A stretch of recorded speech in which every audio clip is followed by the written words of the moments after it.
হেদায়েত আল্লাহ পাকের পক্ষ থেকে একটা নূর, একটা আলো। হেদায়েত এমন এক জিনিস যা আল্লাহ পাকের পক্ষ থেকে আসে। প্রত্যেকটা মানুষের হেদায়েত দরকার। হেদায়েতহীন, হেদায়েত ছাড়া, আল্লাহ পাকের পক্ষ থেকে পথ পাওয়া ছাড়া যেসব মানুষ দুনিয়াতে আছে তারা সকলেই জাহান্নামে যাবে। বিশেষ করে অমুসলিমরা, তারা হেদায়েত থেকে বঞ্চিত। হেদায়েত থেকে বঞ্চিত হওয়ার কারণে তারা চিরকাল জাহান্নামে যাবে, যার শুরু আছে শেষ নেই। আল্লাহ সুবহানাহু ওয়া তাআলা তারা চান মানুষ যেন হেদায়েত পেয়ে জান্নাত পেয়ে যান। এই জন্যই আল্লাহ সুবহানাহু ওয়া তাআলা যুগে যুগে আম্বিয়া আলাইহিমুস সালাতু ওয়াস সালামদেরকে পাঠিয়েছেন। তারা মানুষের দ্বারে দ্বারে গিয়ে হেদায়েতের কথা বলেছেন, মানুষকে সত্যের পথ দেখিয়েছেন, আল্লাহ বলা বান্দাদেরকে আল্লাহর সাথে জড়িয়ে দিয়েছেন। আর সেই দায়িত্ব, এই হেদায়েতের কথা মানুষের কাছে পৌঁছে দেওয়া, এই দায়িত্ব আমাদের উপরেও। হেদায়েত পায় না, আমরা অনেকেই বলি যে হেদায়েত, মানুষ হেদায়েত পায় না বা আমরা হেদায়েত থেকে বঞ্চিত হয়ে যাচ্ছে, আমরা দাওয়াত দিই। তো আমাদের খুঁজতে হবে যে হেদায়েত প্রাপ্তির মাধ্যমগুলি কি কি, কি কি মাধ্যম অবলম্বন করলে দায়ের পক্ষ থেকে অথবা মাদউর পক্ষ থেকে কি কি মাধ্যম অবলম্বন করলে একজন ব্যক্তি হেদায়েত পাবে, এই বিষয় নিয়ে আমরা আলোচনা করব।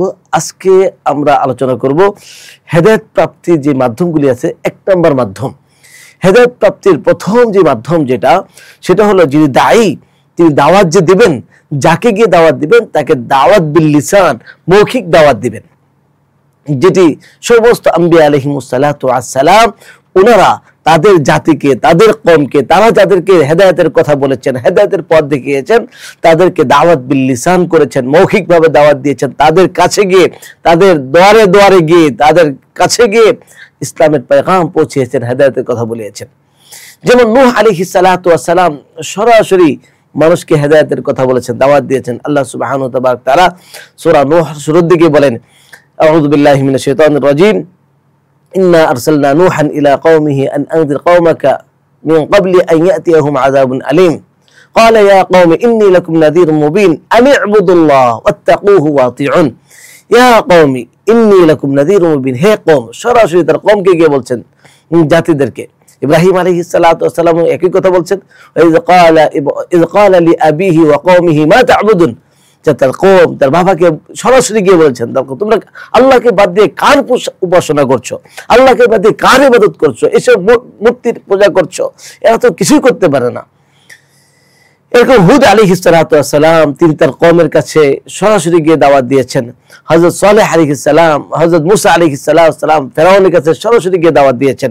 মুহাম্মদ রাসূলুল্লাহ সাল্লাল্লাহু আলাইহি ওয়াসাল্লাম, যিনি আমাদের আদর্শ, তিনিও সরাসরি গিয়ে দাওয়াত দিয়েছেন। আবু বকর সিদ্দিক রাদিয়াল্লাহু তাআলা আনহু, ওনার কাছে তিনি যে ইসলাম প্রচার করেছেন, দাওয়াত দিয়েছেন, দাওয়াত বিল লিসান করেছেন, সরাসরি গিয়ে দাওয়াত দিয়েছেন। এরকম বিভিন্ন গোত্রের কাছে সরাসরি গিয়ে দিয়েছেন, আবু জাহেলের কাছে সরাসরি দাওয়াত দিয়েছেন, আবু লাহাবের কাছে সরাসরি দাওয়াত দিয়েছেন, আবু তালেবের কাছে সরাসরি গিয়ে দাওয়াত দিয়েছেন। রাসূলুল্লাহ সাল্লাল্লাহু আলাইহি ওয়াসাল্লাম দাওয়াত বিল লিসান করেছেন, তায়েফের ময়দানে চলে গিয়েছেন, ওখানে সরাসরি দাওয়াত দিয়েছেন। মিনার মাঠে হজের মৌসুমে প্রত্যেক তাবুতে নবী আলাইহিস সালাতু ওয়াস সালাম দাওয়াত দিয়েছেন, সেটা দাওয়াত বিল লিসান করেছেন। কুলু লা ইলাহা ইল্লাল্লাহ তুফলিহুন বলেছেন, দাওয়াত বিল লিসান করেছেন। এই জন্য আমাদেরও উচিত আমরা মানুষের দ্বারে দ্বারে গিয়ে মহাব্বতের সাথে, ভালোবাসার সাথে, আমি তার জন্য তাকে হেদায়েতের কথাগুলি বলবো, তার কাছে গিয়ে বলবো, সরাসরি মহাব্বত ভালোবাসার সাথে আমরা তাকে দাওয়াত বিল লিসান করব। আল্লাহ তাআলা আমাদেরকে মানুষের হেদায়েতের জন্য তাদের কাছে এই দাওয়াত পেগাম, দাওয়াত বিল লিসান, মৌখিক দাওয়াত দেওয়া তৌফিক দান করুন। আসসালামু আলাইকুম ওয়া রাহমাতুল্লাহি ওয়া বারাকাতুহু।